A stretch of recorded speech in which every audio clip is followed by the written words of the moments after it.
So my topic, I want to get into it. Now that we know that Last Guardian's delayed, this kind of so once Final Fantasy 15 got delayed, I started thinking about it. And I don't think it's going to be as much of an issue for Final Fantasy 15, maybe, but definitely for Last Guardian, I definitely get these vibes. I want to talk about, and hopefully I can come across at this point as clearly as possible, is that I really feel that Last Guardian is a game that's going to be developed at a time out of the time that it should have been. Like, yeah, it's been 10 years, 10 plus years. I really think that when this game comes out, I don't think it's going to be a great game, and I think the reason it's going to be held back as being revered as a great game or maybe even a good game is I think it's going to be a game that would have been good 8 years ago.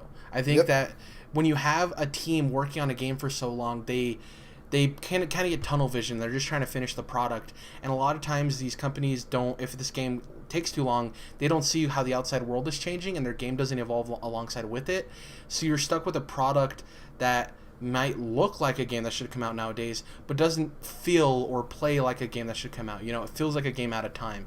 It feels like a Back to the Future experience kind of thing. Branching off of that, think about how you were talking about the tunnel vision with the developers. You're going to tell me that Team Eco hasn't been thinking about the new game that they're going to make after this for the last 5 years if Sony doesn't just destroy all their asses as soon as the game comes out? Like, exactly. Those guys are creatives, and they're thinking about the next project because they've been working on this, Eco, Shadow of the Colossus, Last Guardian franchise since before the year 2000. So you don't think they're ready to move on to something else? You don't think they're just trying to, like, oh my god, let's just get this shit done? And I'm telling you, there's no way it's all their fault. Like, there's no way that they just haven't been doing work. It's clear that this is a mismanaged situation from the top. And exactly. So these guys are ready to move on, and that means their best work is not being put into the current game that they've been making forever. This is a classic case of the sunken cost fallacy. Yeah. Where they've already been working on it, they've already spent money on it, there's already a studio, even though everything's going so poorly and the game should just be canceled. Yeah.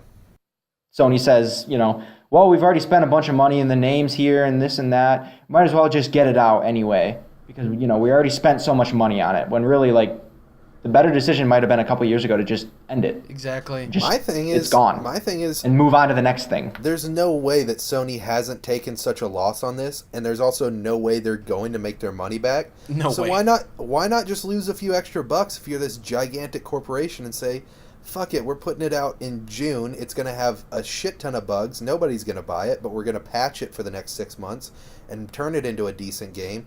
Sell it for $40 all digital, and then you might actually get some people to buy the game. But this way, you're like, no, it's still a full $60 game. No, we're still going to delay it so that the day one patch won't be as big. Like, are you kidding me? Just fucking get it out there. Nobody even cares about this game anymore. People just care about the fact that we keep getting jerked around by the goddamn company that's supposed to be selling it to us. Also, I think that half the time when people get excited about this game, it's 100% nostalgia porn. Yeah. I don't think... And this game might be a good game. I don't necessarily say this saying it's going to be a bad game, but I really think that this game isn't going to... This game isn't going to impress anybody that isn't already fond of that franchise. I don't think that this game is going to appeal to anybody that already loved those games. I think this is 100%... It's just for the people who care about it, which is weird to say, but even most of the people that care about it are kind of tired of this game coming out, and they want it to be out already. And I don't know.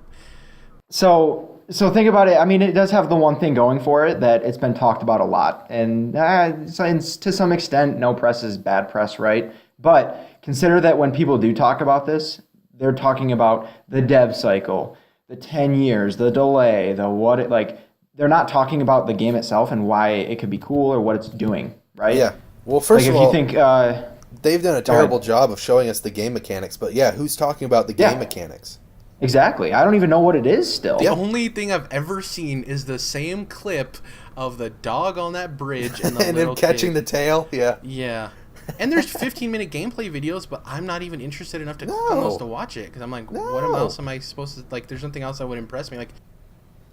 I don't know. I think another thing that people forget is the fact that I haven't played Eco, but I know for a fact that Shadow of the Colossus is an overrated game. The reason that those games are remembered so fondly is because that is 15 years ago in an age where even hardcore gamers weren't calling games art back then. If I was on this podcast saying, guys, video games are art, you'd look at me like, yeah, no shit, dummy. Like, of course they are. You just played Journey, Dom. Like, that's exactly what that is. But games are art now, and they weren't back then. So when that hit, it was like, oh my gosh, this game's like art, and it's a art cult over classic. substance. Yeah, it's a cult classic, and all this. Like, a lot of the mechanics in that game are broken and janky as fuck. Like, there's a lot of issues with those games, and they are not nearly as good as people talk about them. People talk about them like they're some of the best of all time, and they're not even close. So, that being said, all of the hype and all of the talk and the news surrounding this game, it's just even worse, because I'm telling you, like, it's not like, Tomb Raider and Rise of the Tomb Raider, and then it takes them 10 years to make the third Tomb Raider game in the reboot. And then we're like, well, yeah, but Crystal Dynamics has made 2 amazing games before. Like, no, people are riding off of nostalgia when they talk about how amazing Eco and Shadow of the Colossus are. And so I really don't think, even if, let's say this game is as good as Shadow of the Colossus, the best game in the series, I still think it's like an 8.5. Yeah, I think the issue, too, really, when you think about it, is, so I've said, and I said I'm going to stick to my guns. I really think, because once again, maybe these games will both get delayed again, Final Fantasy and Last Guardian. I really think No Man's Sky is going to be the most disappointing game this year. And the thing that No Man's Sky has over Last Guardian is that the expectations were so high and people were let down, right? With Last Guardian, I think it's people's expectations are kind of tapered. There are people who are excited for it, but those people aren't really even the people you kind of want to listen to, because they're the people that are going to play that game, whether it's good or bad, and they're going to be like, I'm satisfied.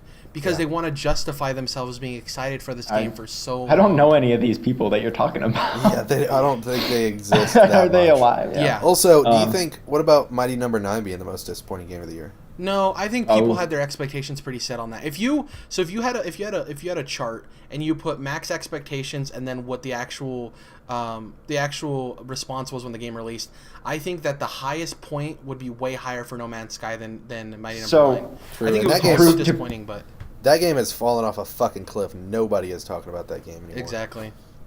To prove your point, Jerrad, people, like half the people that bought No Man's Sky were able to return it. Like, even if they bought it digitally, even Sony and Steam were giving returns, which is crazy. Yeah, that's unprecedented for sure. And it's a weird situation too, because Sean Murray or Hello Games, I don't know the extent of it, but from what I've read, they literally lied and overpromised about features that were going to be in the game that didn't make it. Yeah, there's YouTube so it wasn't videos. just disappointed. There's YouTube videos it wasn't of disappointing. clips from his interviews saying, yes, this will be in the game. Yes, you will be able to see other players and interact with them. Yes, you will be able to join factions, and then it's not there. See, and the weird thing, too, is he always had a Sony rep with him. So the issue I'm having is, like, so Sony obviously wanted him to talk up this game because they got behind and they wanted to sell, right? Yeah. I wonder if they were having discussions and they're like, well, is this possible? And he's like, yeah, we want to have that within the first year. And they're like, well, if anybody asks, say it's going to be in the game. And he's like, yeah. He could have been like, well, it's not going to be in there for a couple of updates. And they're like, well, if somebody asks, it will be in the game, so therefore say it's going to be in the game. And I'm not putting all of the fault off of Sean Murray. He's obviously accountable as well. But that whole situation reeks of an indie guy getting in over his head and having to be shackled to Sony and try to deliver on the promise they're selling their gamers. And I think that's the perfect way to describe it, Jerrad. Yeah. So back to let's get back to the original topic here and build up the crux of what we were talking about. And I think you're absolutely right. So The Last Guardian absolutely was developed at a different time. So in my opinion, there's an objective increase in actual quality of games over time. Oh, yeah, 100%. Games, not just graphically, but like games just simply control better, feel better, and work the way you want them to than they used to. Yeah. Now there's some older games that you could argue do that too because they're so simple that all you need is a D-pad and 2 buttons to play them. But I think there's some level of objectivity that games get better. Also, there was less games back then, so like the bar wasn't that high to hit. Exactly. Yep. But point being that this game was developed 8 years ago when that objective level of quality was lower than it is now. And to an extent, like, I think games have to be developed somewhat in a vacuum, especially when it takes this long to where, like, you can't build off of what other games are doing because you've already started your own thing and it's just taking you so long that you're not keeping up with the time. So, yeah, I think this is the best way to put it.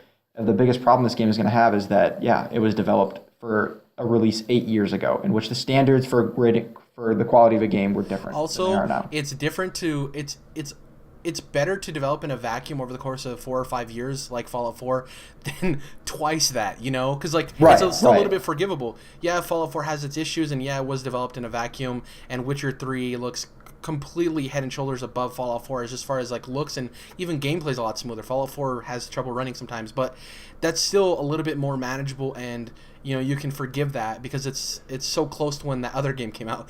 This is like between Shadow of the Colossus and this, it's like there's no forgiveness there. It's been so long. We want a modern game, you know? So And it's largely just optics, because if you looked at it in a vacuum and you reviewed it in a vacuum, you could probably come to the conclusion that it's great. Yeah. But when you look at Fallout 4, and if within a couple weeks Witcher 3 also came out, and you put them next to each other, you're kind of like, this Fallout game is actually kind of crap. Now, granted, I still love it, of Yeah, I course, love but it too. in comparison, like, it looks bad. It's like even not even just looks, it plays not as well. It Well, runs yeah, not I as mean, well, it yeah. like it looks bad, like optically, like it makes them look bad. It's the same thing with like just the density too in Witcher 3. like Let me just Yeah. translate for what you guys are saying for our audience.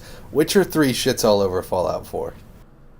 I mean, it really Yeah. does. Like from an objective standpoint, it does. Yeah. Yeah.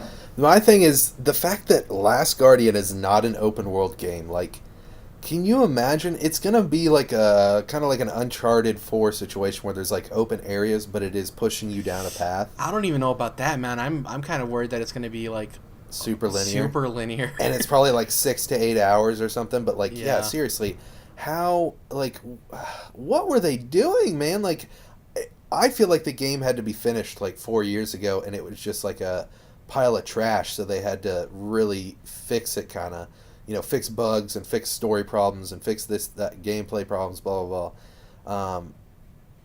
There's no way that this game hasn't been done for a while, you know. Yeah. I mean, I don't know if I speak for you guys, but like, I hope this game's good. I hope every game that comes out's good. I don't want a game to be bad. I don't wish for bad games. I don't sit in my room twiddling my fingers like, mwahaha, this game's gonna be garbage. You know. I hope for people who are I'm excited. just sick of it though. Yeah, I'm sick of the delays, but I hope it's a good game. But I really think it's not going to be. And you know, I had my expectations set for No Man's Sky, and it delivered on my expectations. I have my expectations set for Final Fantasy 15 and Last Guardian now, and I think they're going to meet those, unfortunately. But that's that. One last thing about this. For me, a big deal about this is the fact that it's being made by Team Eco, which is a section.